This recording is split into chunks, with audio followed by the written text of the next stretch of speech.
Alright guys, you got your boy Stingren here today, and today we are back with some reverse 1999 content, and today we're here to talk about something I wanted to do kind of similar to my reverse 1999 videos, and that's going to be making some great teams for some good units. And of course we have our first unit, which is going to be Yuki. She's the newest unit that released over a couple weeks ago. Since I'm finally now free from exams, I can finally focus on making content again. So I'm gonna go right into it, talk about some teams that work really well with Yuki, and just kind of go over the reason why I picked them, partners, and everything like that. And yeah, so let's get right into it with the first team. Alright, so this is going to be the first team that centers around Yuki. This is going to be Yuki and Ray and Nia as the ideal team. Now, I want to talk about this team because this is kind of one of my favorite teams to play with Yuki with. I haven't really gotten to take her too deep into Chaos. I've run her a couple times, but I like this team the most because it's the most smooth. But what this team is really centered about is obviously digging through your deck so you can get your cards for Yuki, which is an inspiration to deal as much damage as you possibly can. And Nia is one of the best candidates for it because Nia has a lot of cards in her abilities that can actually get you draws, which is what you want. If you are looking to considerably pull, I mean, it's obviously now because the batter's about to go away, but if you were still on the fence about pulling Yuki, if you already have Yuki and you're not sure how to use her, she needs a draw engine. She needs it. She needs it because she needs to really get into a lot of her cards to be able to do what she wants to do. Obviously, Prepare to Subdue is a very important card to get. Her attacking cards while she's an inspiration is very important to get. So you ideally, in an ideal situation, want to at least be attacking with Yuki at least once or twice. And with her being at least generally good SP, being 1 cost on most of her skills, only a couple skills being 2 cost, is still good. You know what I mean? That's still definitely something that you can definitely work on to make her at least all solid for what it's worth. So I do think that Nia is probably one of your best options that you can do because you can discard cards, you can draw cards with Nia, and that's a really, really good way to dig into your deck. If you wanted a different draw engine, I would actually say another good person that you can actually run is actually Cassius. Cassius also is another unit too that you can really look into who can actually help you draw. I say Ania is a little bit more recommended because she's on banner with Yuki right now, so that's at least an easy access to getting that unit. There's no guarantee right now that you can actually pull Cassius, but if you can pull Cassius, then hey, by all means, use him over Nia if you'd like. But I do think that Nia is at least still a well-rounded option enough to help you dig through your deck.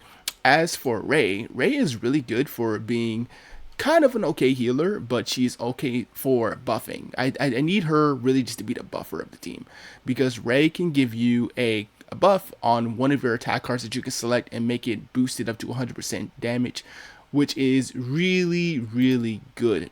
It's actually this card right here. You can choose 1 card in hand plus 100% damage for 1 turn. You can actually get this epiphany to actually do more damage, which is 150, which is pretty cool. I do love this little synergy because you can buff something for 100% mod for Yuki, and then you having something like this go up to a 284% mod or even higher mods if you're able to get epiphanies for these cards. So it's really good. It's really good if you're actually able to really get stuff like this off. So that's why I do like Ray the most. If you wanted to go a little bit more safer, you technically can go someone like Mika. Mika's good because Mika can give you a lot of extra AP, and you can actually build Mika for draw support too. You would have to give her like some of the rare cards that you can find in chaos runs that can allow you to dig through your deck so that way you can find the Yuki cards that you're looking for. But ideally, in an ideal situation, you can either use either Yuki or you can either use Ray as your choice. I like Ray more because she buffs more damage, and that's what you want Yuki to be. You want her to be your big damage dealer. That's the ideal situation that you want your Yuki to be in, is just someone that can actually deal some solid damage for your team for AoE. Now, I've seen people talk about the buff with her for her performance in single target. I'm not sure if we really need Yuki to be a good single target DPS per se, because there's a lot of good ones in the game right now. You have like units like Mei Lin, we have units like Haru that was the first new banner that came out. You know, there's a lot of good single target DPSs out there. So I don't know if we need Yuki to kind of compete with those. I think as an AoE she's solid. So that's what I like. I like her to be one of the units that I tend to use for stuff like farming or stuff like chaos runs, because it goes a little bit quicker because you have someone that's AoE, and 90% of those stages are AoE. For the boss heavy stages, she can feel a little underwhelming because obviously she's more suited for AoE, and 9 times out of 10 most bosses are single target, so therefore that then kind of becomes a slight issue with her. But for all intents and purposes, it's not all bad. So but yeah, this is kind of the first team I wanted to highlight with her, just kind of using her with Ray and Nia for the draw support, and for the buff support, and for the healing and all that stuff. So anyway, let's get right into it, to the next team. Alright, so this is going to be the second team. This one kind of focuses on being kind of a more so of a premium team. Kind of like a premium type of setup here. But ideally the setup is that you go attacker, support, and shielder. That's the ideal kind of balanced approach with premium units in mind.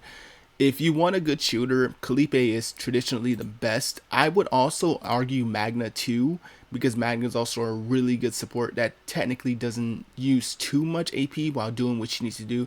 But Calipe is definitely the safer of the options. You know what I mean? Like, she's definitely the more stronger of the tankers in my personal opinion. So I would say that that is definitely something that I do think is worth your investment. However, if you don't have either of these units, again, going Mika is totally fine. As I mentioned before, Mika can be built as a draw support and also as an AP bot for Yuki to be able to spam her attacks. So it doesn't necessarily matter. That you could run this exact team right here and then still be smooth and be able to clear out the content as needed with the proper units in mind. For your premium draw option, you would use Veronica, but unfortunately I don't have Veronica yet, so I can't really show her here, but Veronica would be your premium option. But again, Nia again works fine. For your premium options for your partners, you could use Westmacott. Again, it is her 5-star option, but again, if you want to just use a easy to use option, go Lillian, because you're probably more than likely going to pull it at least once or twice if you were going to be trying to pull for Westmacott anyway. If you're looking to maybe save a few gems, 9 times out of 10 Lillian actually can perform a little bit better than Westmacott. So yeah, I just went Westmacott because I ended up having the extra gems, and I said, well, sure, why not? So, but yeah, if you want to go a safe, fine option, Lillian is ultimately just as good, because a lot of Yuki's cards are 1 cost. You get that extra 13% damage, you get the extra damage here too, and it stacks up 3 times. So, I mean, hey, you know, it works out. It works out. So, there's that. For Nia, you want to use something ideally that can either help you dig through the deck or help with healing. If you did get your battle pass, you could go Nyx, which is the battle pass exclusive one, but again, ultimately speaking, either something that can help you draw or help you heal, which I like running Arwen for the healing, because again, it's just an extra source of heal, which is always very, very good. But ideally, if you did go for the option of your battle pass, then I would 100% recommend you get Nyx, because Nyx gives you a discard 3 and draw +1, which is very, very good, because it allows you to draw 4 cards in your hand instantly if you get rid of 3 cards, which is pretty insane. That's a lot of digging that you can do for you to get those cards for your Yuki, which is insane. Very, very good. But again, if you're looking just to go bare min, go Arwen. Arwen's totally fine for the healing effect and the damage reduction that it provides. For Mika, you can also again just go Nyx as well for her too, or again you can go the Arwen route. I would say Nyx goes better on Nia if you had Nyx, honestly, because you need more healing support for Mika more than anything. So if you want, you can go Arwen on Mika instead, and then go Nyx on Nia to be completely fine, right? That is something that you can totally do. But it's ultimately kind of up to you about how you position the content in yourself. But again, it's only if you have the premiums. But again, you can go double Arwen, which is still completely fine, because it gives you 2 instances of heal that you can use back to back if you ever needed it, if you don't need the ego recovery or anything.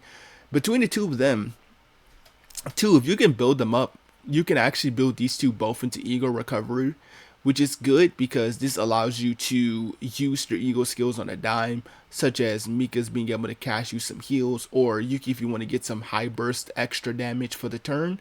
It really just depends on what you want to do in that regard too. But yeah, so that's going to be the two teams I'm going to be highlighting for today. There's not too many units that work super great with Yuki outside of the ones I just highlighted here. So that's kind of just why it's only two teams for now. But of course, as we get more units, Chaos Zero Nightmare is still fairly new. So as we get more units, there'll probably be more teams, more situations, more synergies. So without further ado, that's it for this video. I hope you guys did enjoy. Like, comment, and subscribe already. If you have any feedback, I'm kind of steering my way into how I want to do this content. Leave some in the comment section below, and I'll see you guys next time. Peace.